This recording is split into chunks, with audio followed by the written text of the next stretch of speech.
Look, someone is throwing ducks at me. Hello, ducks.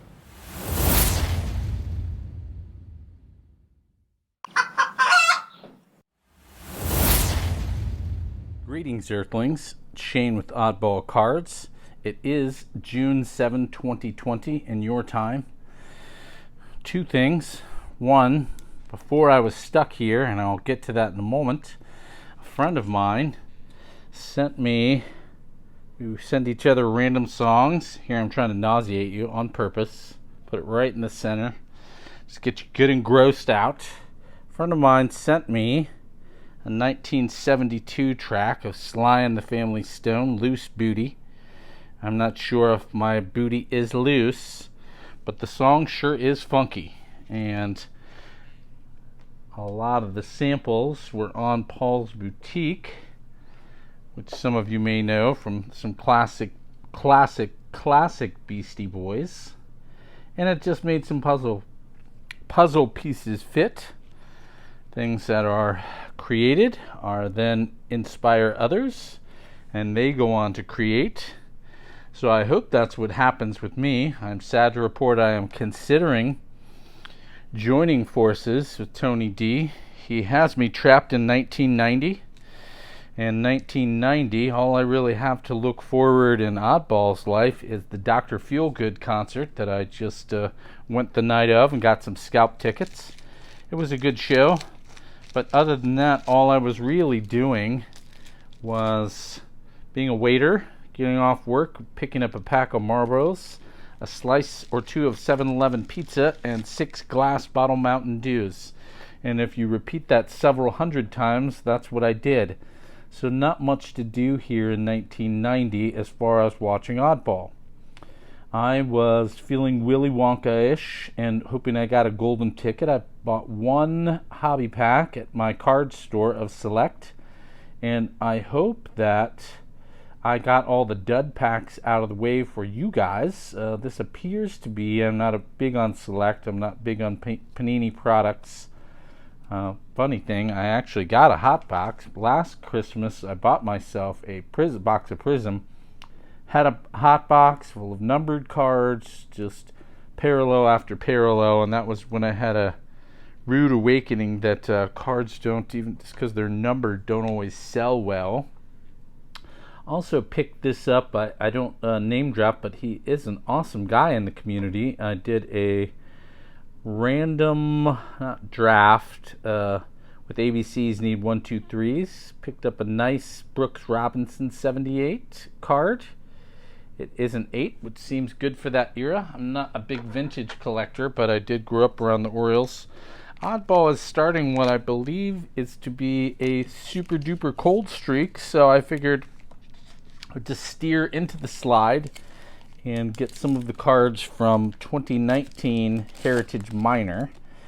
Pulled an auto a couple months ago off this, and then the 1 of 1 was out of this box, so I'm not expecting big things, and we will just steer into the slide. Not sure if people are collecting the Tebow. No, I don't think that's a short print or anything. It is, I'm not saying he's old for a minor leaguer is all I'm really saying. He could make it. I hear people arguing about that. I don't have a tremendous amount of interest in whether he makes it there or not to be rude, just being frank. So here I am in 1990. I am in Topeka, Kansas. I have decided, with my small knowledge of 1990, I will be somehow selling some knowledge, maybe small stock tips, or Oddball's not a big gambler, but I've decided to go to the 1990 World Series, where I think throughout it, spoiler alert, I think Chris Sabo has about 9 hits during the World Series. Eric Davis, Paul O'Neill, the Reds win. That is the only thing I can think to do of in 1990. That probably tells you how small of a brain Oddball has. But Tony D has been successful in getting me trapped in a time period where I cannot, well, I can hoard all the 1990 tops that I want, but it will not carry tremendous value. I am seriously considering calling some sort of truce with Tony D. You can hear some fatigue in my voice from the running and the time police. But if 1990 does not prove to be more than 7-Eleven pizza and Mountain Dew, then I think I will be forced to request a truce from Mr. Tony D. Tried throwing ducks at him. He's outsmarted me at every turn. He seems to have near unlimited resources, and it will now take me some time for my 2023 plan that I discussed last time to come to fruition. Also finishing off a retail box here of Heritage 2020. I just love how it looks. Dwight at Clark Sports Cards has mocked me that no one but me will buy it, and the joke's on him. I've already bought it. I have an entire retail box waiting for me to open at some period of time, and I am just going to enjoy my cold streak by really just looking at the throwback design here. I mean, hey, it's no 1990 Topps design, but I am going to steer right into my cold streak. Oh yeah, there was an insert, probably no short print there.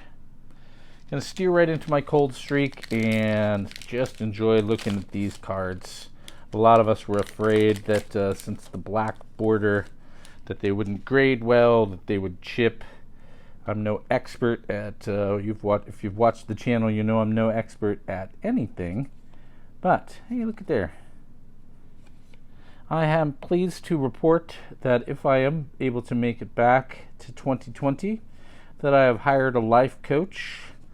For real, Paul C. Shout out to Paul C. And I have decided to take a look at my collection, perhaps doing some trades, but he doesn't know that I am going to have him help me figure out what to do with the $35 or $45 cards. The odd packs are a great idea. The shipping sort of brings it down. I was able to get a couple listeners that.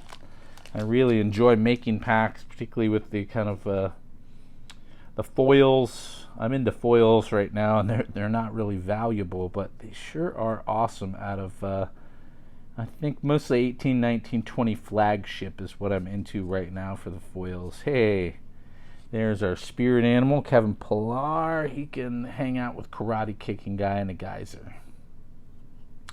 CJ Cron, Mr. Trout, he of the analytics war god status.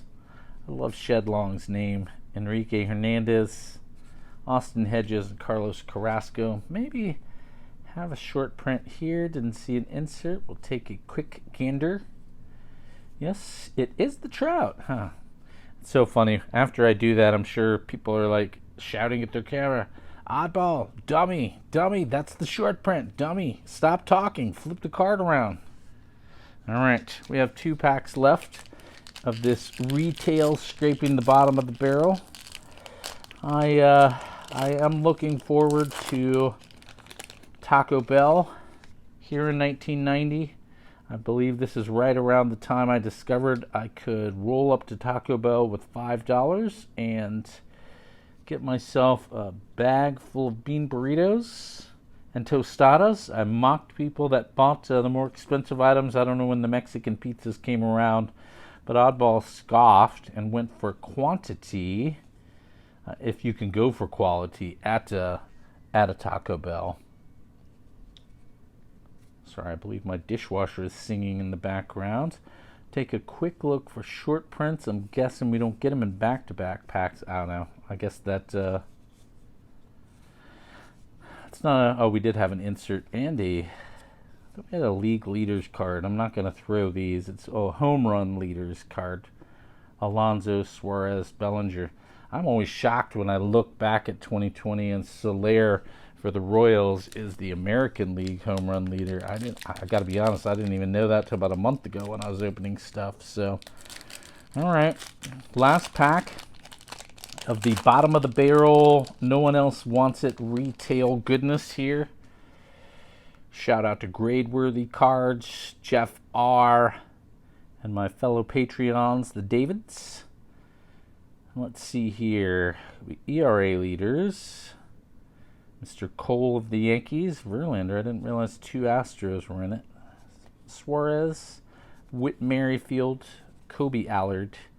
Since we have a Torre. 71. I thought it said 91. I was thinking I could wait around a year and watch that, but I'd almost prefer Tony D. Got me stuck in 1971. Wow, think of all the vintage I could pick up then. And probably there weren't even card collectors back then. So close. $3.99. All right.